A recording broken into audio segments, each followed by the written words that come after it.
शिव महापुराण की कथा कहती है, भगवान शंकर का अनुमोदन कहता है कि आपकी जो भक्ति है, भगवान धन से, संपदा से या सत्ता से या वैभव से या दौलत से भगवान कभी नहीं रीझता। अगर भगवान को चाहिए तो तुम्हारा केवल निर्मल मन चाहिए। भगवान को और कुछ भी नहीं चाहिए, तुम्हारा केवल मन। उसके सिवाय भगवान तुम्हारे वैभव से, तुम्हारे पास में कितनी गाड़ी है, कितना बंगला है, कितना धन है, कितना वैभव है, कितनी सत्ता है, कितनी दौलत है, भगवान को उससे कोई मतलब नहीं। भगवान को अगर मतलब है तो केवल तुम्हारे मन से मतलब है। शबरी अम्बा के दरवाजे पर भगवान गए, क्या दिया शबरी अम्बा ने? भगवान को क्या प्रदान करा शबरी अम्बा ने? केवल एक झूठे बेर। और झूठे बेर के सिवा भगवान कुछ ले भी नहीं रहा है। अब तुम शंकर जी को क्या देते हो? अगर शबरी अम्बा ने भगवान राम को झूठा बेर दिया है तो आपने कौन सा अच्छी चीज दी थी भगवान को? जल दिया, वो मछली का झूठा था। दूध दिया, वो बछड़े का झूठा था। फूल दिया, वो भौरे का झूठा था। मिठाई बना कर दी, वो चींटी की झूठी थी। तुमने दिया क्या? और ये मनुष्य का शरीर दिया भगवान के चरणों में, ये भी तो झूठा है। फोन पे तो तुरंत कह देता है, माँ तो तारे बिना एक बिना नहीं रहूं, एक मिनट नहीं रहूं, तेरी तो मुझे बहुत याद आए। और भगवान के पास जाए कि तुम्हारे बिना मेरा कोई नहीं है। भगवान के रेंदे रे झूठेला। भगवान भी कहते काहे को झूठ बोले? अभी फोन पे बोल रहा था, मेरे को थारी याद आ रही, तेरे बिना एक मिनट नहीं रह सकता, तू तुम्हारे हृदय में बसी ने, तू तुम्हारा चित्त वृत्ति में बसी। और मंदिर पहुंचा ने अगरबत्ती लगाते लगाते बोला, तन मन धन सब कुछ तेरा। भगवान के आ गया भेरू झूठेला। भगवान सोचे काय आया।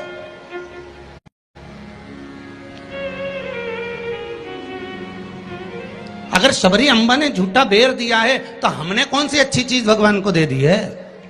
हमने क्या भगवान को अच्छा दे दिया है?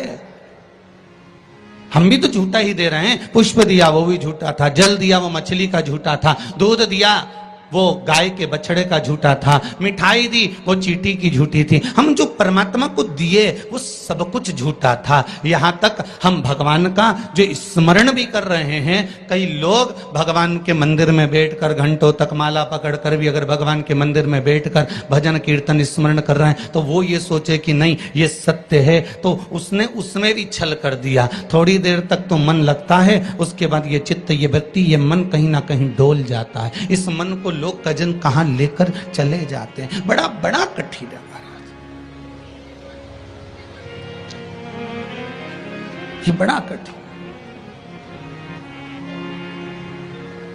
ये मन बड़ा चंचल है, कैसे तेरा भजन करूं, जितना इसे समझाऊं उतना ही मचलता है। भोलेनाथ हे शंभो, हे त्रिकालदर्शी, हे कैलाशी, हे अविनाशी, हे शिव, हे करुणा सागर। ये चित्त, ये मन, ये वृत्ति बड़ी चंचल है।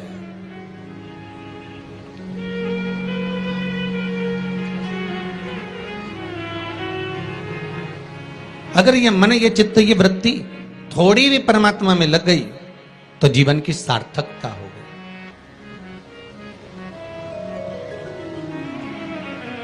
ब्रह्मा और भगवान विष्णु दोनों मिलकर मंथन कर रहे हैं।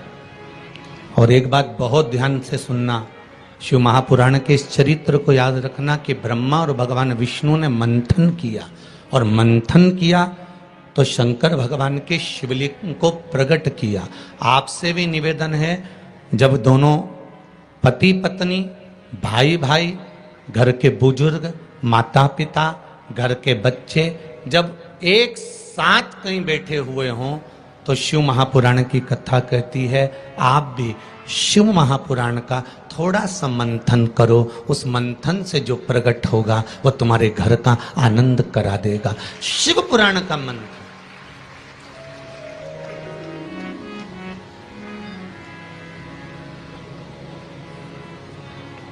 थोड़ी देर अपने माता पिता के पास में जाकर बैठा करो, थोड़ी देर जब घर से जाते हो तो अपने घर में जो मंदिर है, अपने घर में जो देवालय है, अपने घर में जो शिव जी हैं, अपने घर में जो राम जी हैं, अपने घर में जो ठाकुर जी हैं, अपने घर में जो कृष्ण हैं, अपने घर में जो देवता विराजमान हैं, आप उनके पास जाकर बैठकर फिर अपने गंतव्य की ओर अपने कार्य के लिए जाइए। और शाम को जब आओ तो पत्नी और बच्चों से, परिवार से बाद में मिलो।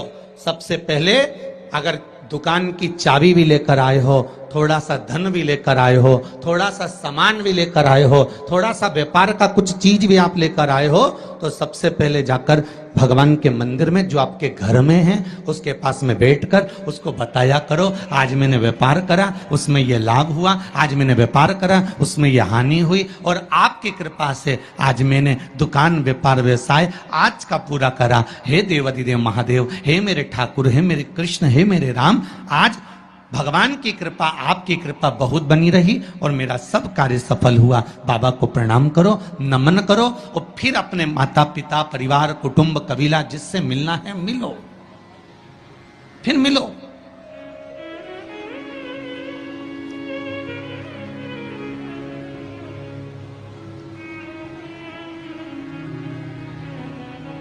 आज किसी ने एक प्रश्न किया था सुबह, गुरुदेव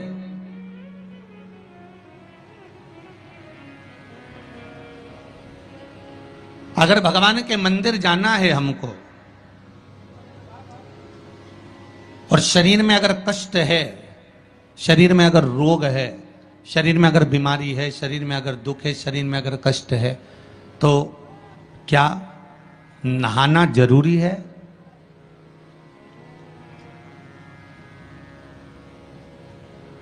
शिव महापुराण की कथा कह रही है, मत नहाओ, स्नान कर लो।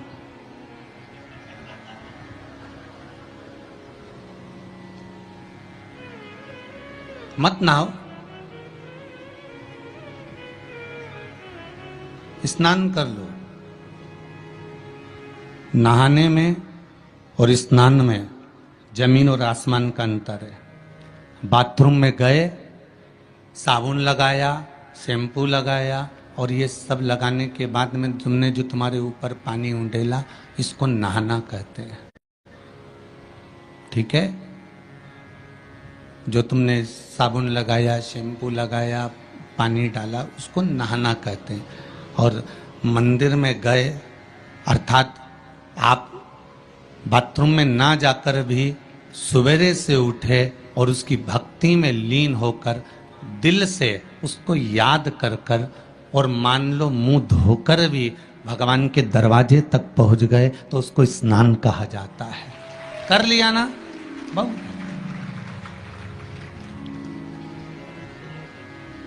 नहीं है ना शरीर में बल? एक पत्र में लिखा है किसी ने,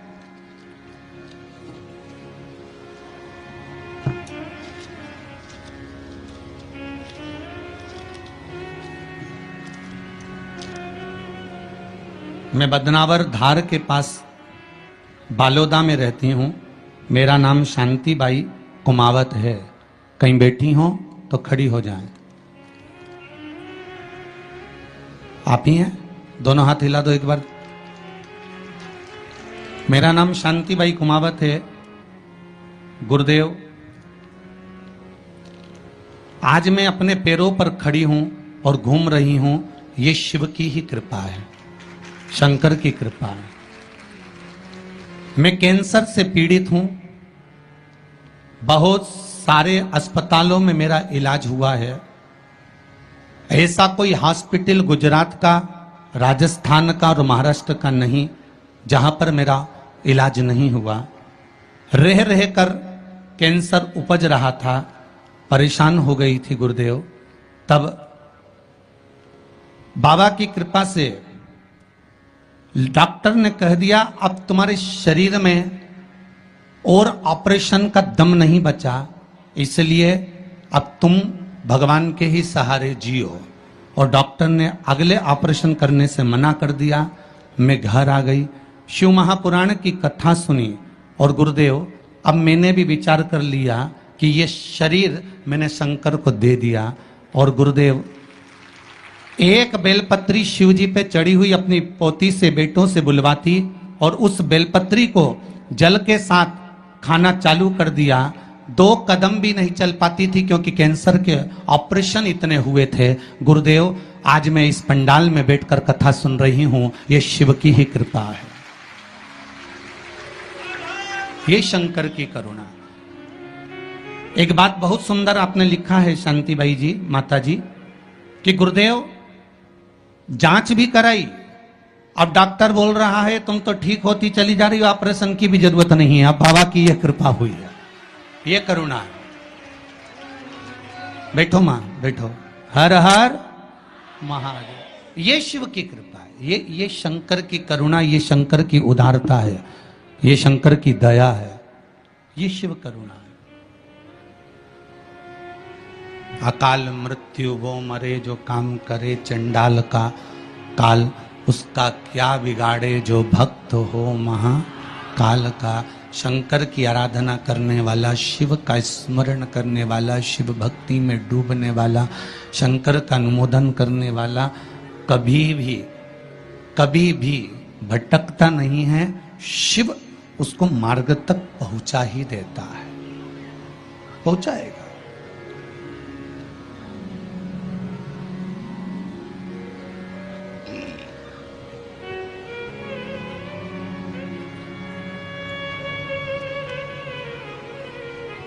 जितना शरीर का वजन है, बहुत ध्यान दीजिएगा जरा। वैशाख शिवरात्रि शिव महापुराण की कथा मिली है आपको सुनने के लिए, और वैशाख शिवरात्रि शिव महापुराण की कथा यदि आप लोग श्रवण कर रहे हैं, चाहे आस्था चैनल के माध्यम से सुन रहे हो, चाहे फेसबुक यूट्यूब के माध्यम से सुन रहे हो, चाहे इस पावन पंडाल में बैठकर सुन रहे हो, अगर श्रवण कर रहे हो तो ध्यान रखना, जितना शरीर का वजन है,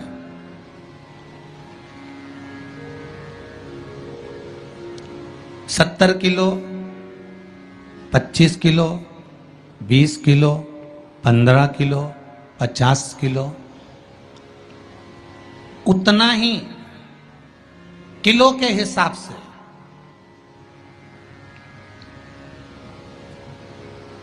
10 किलो है तो ये मन में भाव लगा लेना कि मुझे दिन भर में 10 बार भगवान को धन्यवाद देना है कि तूने ये शरीर दिया, चित्त वृत्ति दी, ये मन दिया, ये बुद्धि दी, ये पूरा जीवन मुझे दिया, ये आपकी कृपा से मिला है, आपको समर्पित है और आप ही को दे रहा हूं। 10 किलो के हो तो 10 बार आप भगवान को धन्यवाद दीजिए, 20 किलो के हो तो 20 बार धन्यवाद दीजिए, 80 किलो के हो तो 80 बार धन्यवाद दीजिए, 90 किलो के हो तो 90 बार धन्यवाद दीजिए कि ये आपकी कृपा से मुझे प्राप्त हुआ है, कोई दूसरा देने वाला नहीं है मुझको, केवल आप दे रहे हो, उसके सिवाय कुछ नहीं मिला।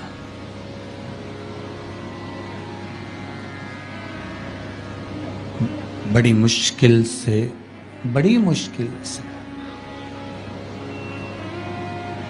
उसने कृपा कर कर यहां भेजा है अपने को, बड़ी मुश्किल से भेजा। शंभो शरणे पड़ी, मांगू घड़ी रे घड़ी, दुख काटो दया करी ने दर्शन। भगवान से प्रार्थना करते रहो, निवेदन करते रहो, उसके समीप चरणों में जाकर धूप लगाते रहो, उसको नमन करते रहो, उससे विनती बार बार करते रहो कि तेरे बल पर जी रहा हूँ, तेरी कृपा से जी रहा हूँ, तेरी करुणा से जी रहा हूँ, उसके सिवाय कुछ भी नहीं है महाराज। भगवान विष्णु और भगवान ब्रह्मा ने मंथन किया और भगवान विष्णु और भगवान ब्रह्मा जब मंथन करे तो उस मंथन में शिवलिंग प्रकट हुआ।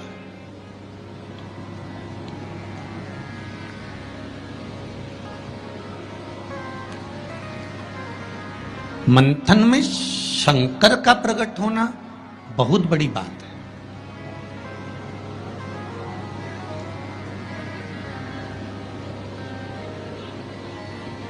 जैसे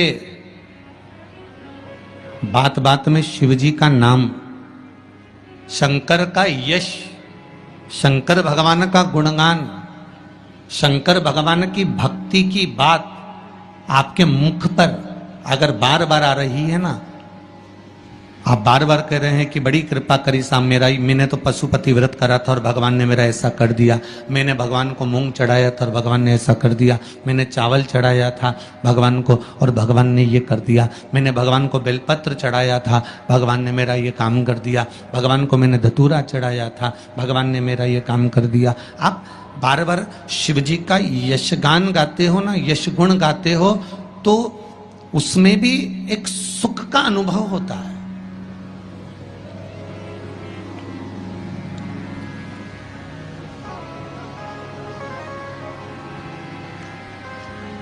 आपके यश गुण गाने में भी करके देखना। सास से निवेदन है, बहू की बड़ाई करके देखो, बहू का यश गुण गाकर देखो। कितनी भी बुरी बहू हो, कितना भी अपशब्द कहती हो, कितना भी ताना देती हो, कितनी भी गाली देती हो, कितना भी आड़ा टेढ़ा बोलती हो, भले तुम्हें संभालती हो ना संभालती हो, तुम्हारा सम्मान करती हो ना करती हो, तुम्हारा आदर करती हो ना करती हो, उसके बाद भी तुम 4 लोगों से अपनी बहू की बड़ाई कर कर देखना, खूब बड़ाई करना उसकी, खूब यश गुण गाना उसका। भले वो गाली दे, अपशब्द के ताना दे, कुछ भी बोले, पर तुम यश गुण गाओ उसका, खूब गाओ और खूब दिल से यश गुण गाओ उसका। 1 महीना इंतजार करना यश गुण गाते गाते। दूसरे महीने में जिस बहू का तुमने यश गुण गाया है, ये शिव महापुराण की कथा कहती है, वो भी सिर पर पल्लू लेकर तुम्हारे को धोख लगाने आएगी जरूर, ये पक्का है। आप अपने भीतर कुछ अच्छा तो लाओ।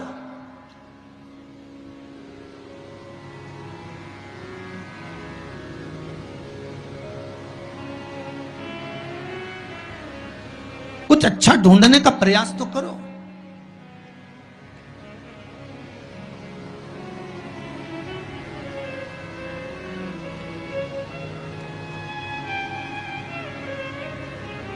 आज कोई कह रहा था, गुरुजी पूरे भारत में, पूरे जगह पर देखा जाए तो आज दुनिया के लोग ये भगवान के नाम से क्यों इतना चिढ़ने लगे।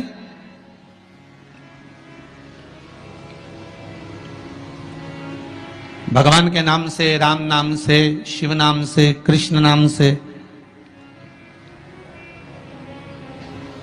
ये दूसरे लोग आखिर चिढ़ते क्यों? तो हमने कहा सीधी सीधी बात है कि रामचरितमानस में भी वर्णन आया कि जब जब रामचरितमानस में जब जब राम जी की सेना के लोग जय जय श्री राम चिल्लाते थे, तब तब जितने राक्षस थे वो सब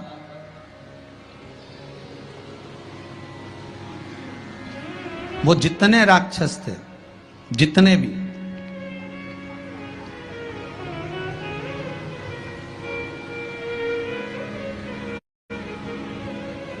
राम सेना के दल के लोग जब जब श्री राम चिल्लाते थे, जितने भी राक्षस थे वो सब भिनक जाते थे, सब भिनकते थे, सब गुस्सा करते थे, सब क्रोध करते थे। जब उस समय पर भगवान के नाम से राक्षस भिनक जाते थे, तो आज के समय के राक्षस भी तो जय जय श्री राम करने पे भिनकेंगे कि नहीं भिनकेंगे?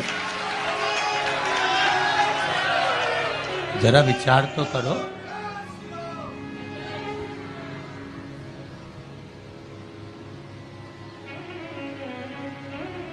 जब उस समय पर राम दल की सेना चलती थी और हनुमान जी ने धमक के, अंगद ने कूद कर रावण के सामने कह दिया था जय जय श्री राम, तो सारे राक्षस भिनक गए, सब को क्रोध आ गया,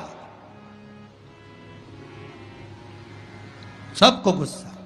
तो जब त्रेता में ये हाल था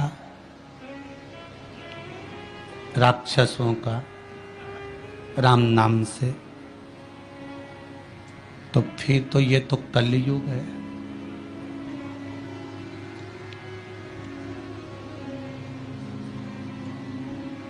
अब तुम राम बोलोगे तो थोड़ा सा तो भिनकट्टा छूटेगा ही इनके भीतर भी, थोड़ा थोड़ा तो आएगा। पर आग लगे बस्ती में, अपन रहो मस्ती में, जो ज्यादा भिनके नहीं तो उसको भिनकने दो।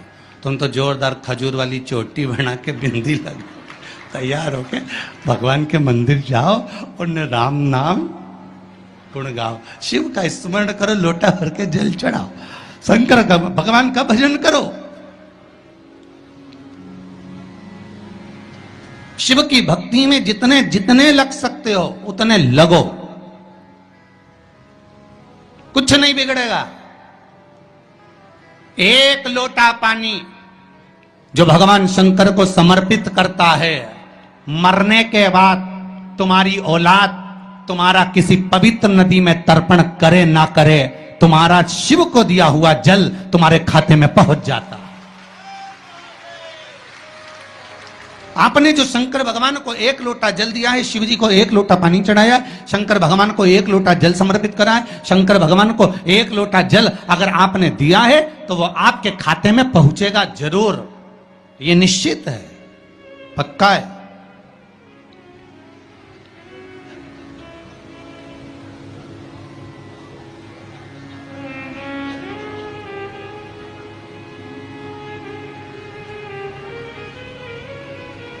और शिव भक्ति के अनुसार, शंकर भगवान के अनुमोदन के अनुसार, पहले भी कथा में कहा, आज फिर कह रहे हैं, आप जब शंकर भगवान को एक लोटा जल समर्पित करते हो तो वो 33 कौटि देवताओं के हिस्से में चले जाता है, एक भाग पितरों के हिस्से में चले जाता है, एक भाग आहूतों के हिस्से में चले जाता है, एक भाग वाचुकों के हिस्से में चले जाता है। आपने जो भगवान को दिया वो धीरे धीरे धीरे धीरे धीरे धीरे धीरे बढ़ता चले जाता है, भगवान के धामों में पहुंचता चले जाता है। जिन जिन को आपने नहीं भी दिया, शंकर भगवान पे चढ़ा हुआ जल उन तक भी पहुंच जाता है। ये केवल आपकी निर्मल और आनंदित भक्ति के बल पर पहुंचता है, भक्ति के बल। भगवान ब्रह्मा और भगवान विष्णु ने जो मंथन किया, उस मंथन में जो शिवलिंग निकला और ब्रह्मा जी के मुख से निकल गया कि ये शिवलिंग जो निकला है इसके चरण कहाँ हैं, इसका शीश कहाँ है, जरा पता करा जाए। और ब्रह्मा स्वयं भगवान शंकर का सिर देखने के लिए जा रहे हैं और भगवान विष्णु मृत्यु लोक में नीचे तलातल में, रसातल में, पताल में भगवान शंकर का चरण ढूंढने के लिए जा रहे हैं, भगवान शिव का चरण।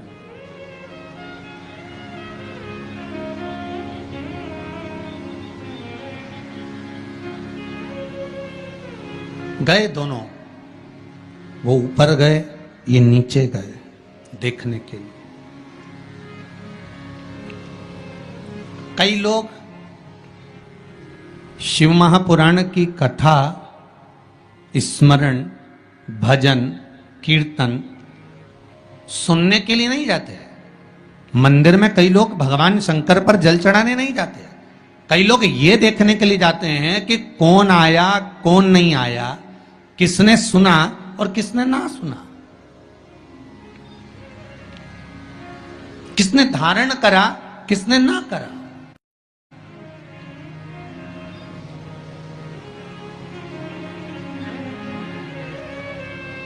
अब ब्रह्मदेव ऊपर गए, इतने ऊपर पहुंच गए, इतने ऊपर पहुंच गए, इतने ऊपर पहुंच गए कि उनके भीतर अभिमत्ता, अहंकार थोड़ा थोड़ा समाहित होने लगा और उन्होंने केतकी के पुष्प को तोड़ लिया और केतकी के पुष्प से कहा कि तुम नीचे चलो मेरे साथ में, भगवान विष्णु के सामने चलकर कह देना कि मुझे भगवान शंकर का शीश मिल गया। केतकी के फूल ने कहा कि यदि मैं झूठ बोलूंगा तो वो श्रेष्ठता कैसे रहेगी?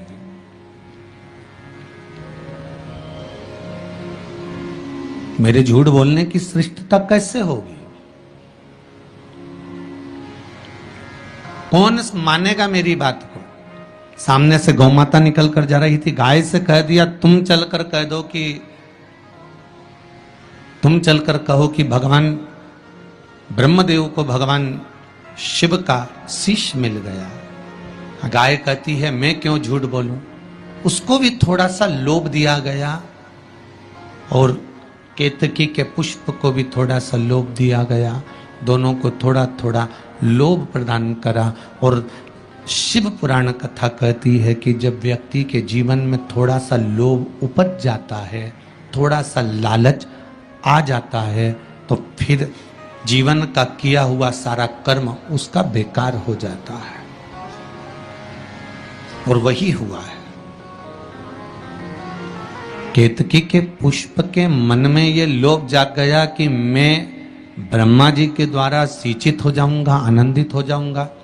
और गाय के मन में ये लोभ जाग गया कि ब्रह्मा जी कह रहे हैं कि सबसे पहली रोटी आपको प्रदान कर दूंगा, तो ये लोभ ही तो जागा। कोई भी चीज करो,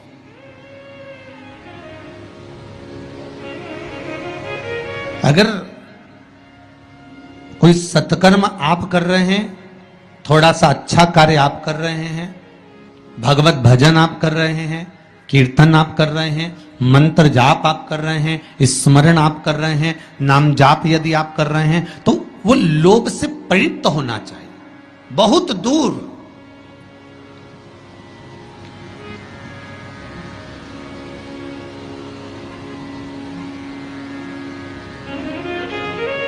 आपके भीतर वो उपजे ना।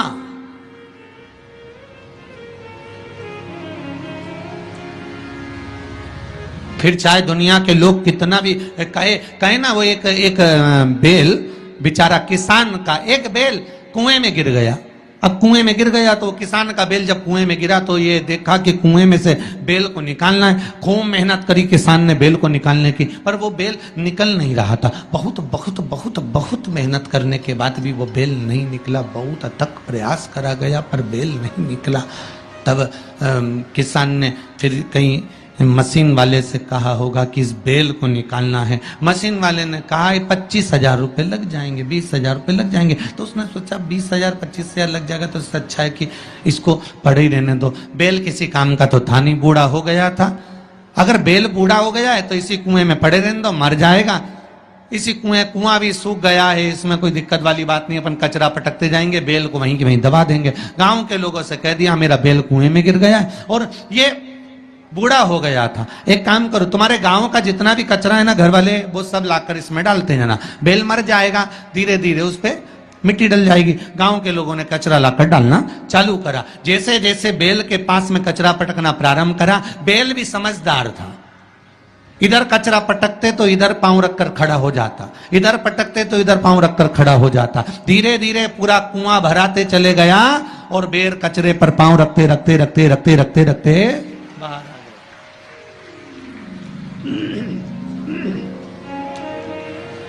बेल कचरे पर पांव रखते रखते रखते रखते बाहर आ गया, ऊपर आ गया। और जब वो ऊपर आया, निकल कर बाहर भाग गया, निकल कर बाहर भागा।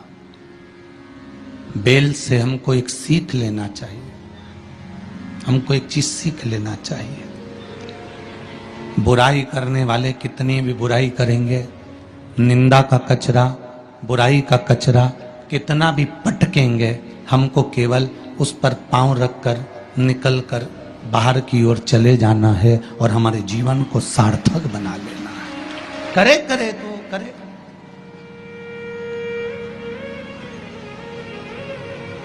अब शब्द कहने वाला कहता रहे, ताने देने वाला देता रहे, गाली देने वाला देता रहे। अपनी शिव भक्ति, अपना स्मरण, शंकर का अनुमोदन होता रहे, बस इसका ध्यान रखना। बैसाख के महीने में नवमी तिथि को माता जानकी का प्रागट्य हुआ है पृथ्वी से।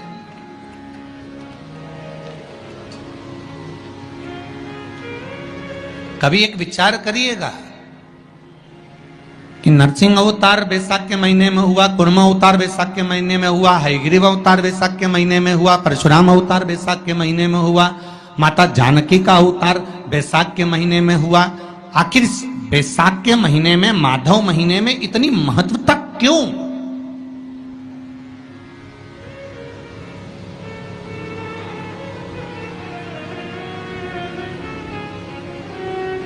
बैसाख के महीने में पड़ने वाली एकादशी, चतुर्थी, प्रदोष, अमावस्या, पूर्णिमा, शिवरात्रि, ये सभी इतनी महत्वपूर्ण क्यों हो जाती है?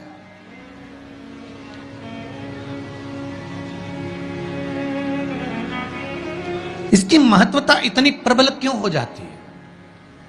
किस लिए?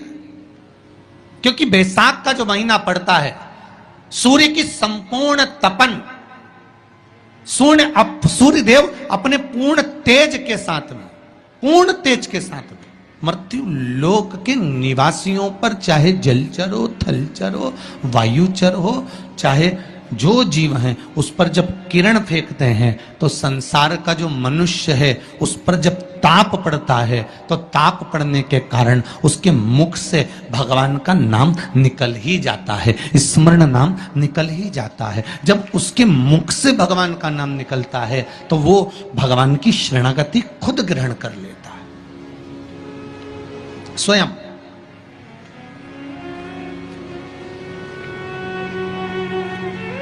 शरणागति ग्रहण कर लेना। बैसाख की पोथी पढ़ते हो आप लोग? आप में से अगर कोई पढ़ता हो बैसाख महीने की पोथी, तो उसमें एक वर्णन आता है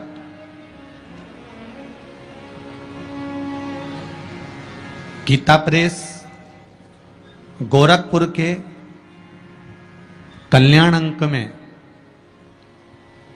भी आप ये पावन बैसाख चरित्र श्रवण कर सकते हैं। उसमें बैसाख महीने की पोथी में 10वें दिवस की कथा में 10वें अध्याय में एक व्याध और शंख मुनि का चरित्र आता है।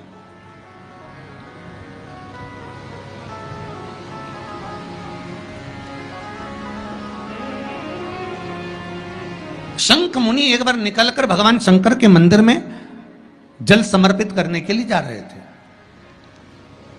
और शिव मंदिर की ओर जाते जाते जाते जाते जाते जाते बीच मार्ग में चलते चलते चलते चलते और वो शंख मुनि जब शिव के मंदिर में पहुंचे, शंकर भगवान के मंदिर में जाकर उन्हें दर्शन किया,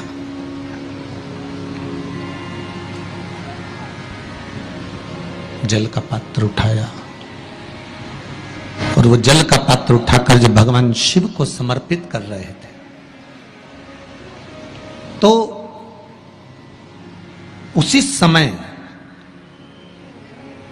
जल का पात्र उठाकर जब शंकर भगवान को समर्पित करा गया और शंख मुनि निकलकर जब बाहर आ रहे थे, आते आते शंख मुनि के मन में एक भाव उत्पन्न हो गया कि जब हम भगवान शिव को कुछ वस्तु समर्पित करते हैं तो उसका फल, उसका पुण्य फल हमें कितने समय में प्राप्त होता है। ये शंख मुनि के मन में एक विचार जागृत हो गया, शंख मुनि के मन में एक भाव जागृत हो गया।